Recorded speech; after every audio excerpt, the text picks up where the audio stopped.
我哋又去邊度啊？今日咧，我哋搭先見到啦，50K 巴士嘅小巴站，咁就喺上水嗰度搭嘅。而家去沙頭角，因為沙頭角咧開放咗嘛，咁我哋只係需要咧喺上網啦，就登記個禁區紙啦，去呢一個警方嘅網站。咁3天之前做嘅，咁樣攞到禁區紙咧，我哋就可以入去沙頭角佢開放咗嘅地方去遊覽啦。咁我哋而家搭車啦。係啦，今日又唔係太好天，不過唔緊要啦，我哋就係想一個平日冇咁多人嘅時間嚟，就揀咗個星期一就係今日啦。不過就天氣唔係太好，咁解要擔遮。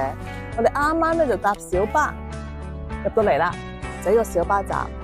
咁其實咧搭咗大概40分鐘啦，而我哋其實呢個小巴站咧都係要有禁區紙先入得嚟嘅喎。頭先我哋喺個路口咧，就有警察咧就上車咧 check 我哋嗰個禁區紙啦，同埋睇我哋身份證啦。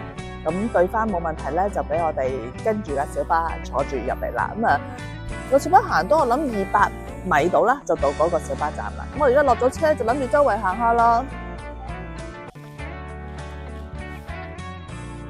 今日好大雨下，如果好天就好啦。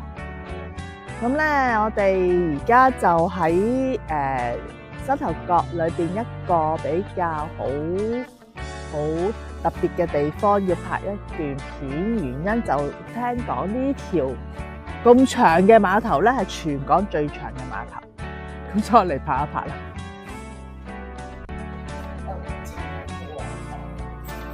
咁大家咧，而家咧就見到我哋喺個橋上邊咧，就拍過去有啲藍色浮波嘅地方啦，同埋對面有啲樓啦。咁我哋懷疑就係唔知真定假，應該咧嗰個浮波咧就喺呢個邊界位啦。呢邊就係香港水，嗰邊就係中國嘅水。對面嗰度應該係啲中國嘅樓啦，中國境內嘅樓宇。而家我哋喺呢個沙頭角就發現嗰個界碑啦。界碑咧，其實兩邊咧，一邊係中文，一邊係英文。你見到中文啦，終於。咁就係當時咧，安順24年嘅時候喺呢度設立咗好多塊，呢塊係第3塊。阿輝，我哋而家嚟到咩地方咧？中英街花園。顧名思義啦，就係中英街前嘅花園，有個火車頭喺度，係沙頭角火車站。唔知之前係咪真係有嘅，定係臨時假裝嘅咧？好，我哋去中英街出發，睇下入唔入得去先。我哋試下入去，好唔好？好。我哋企喺呢個位置咧，就係最接近邊界啦。大家見到咧，我背後嗰個就係中英街檢疫站啦，唔係檢查站啦。咁啲人如果過關就入去啦咁樣。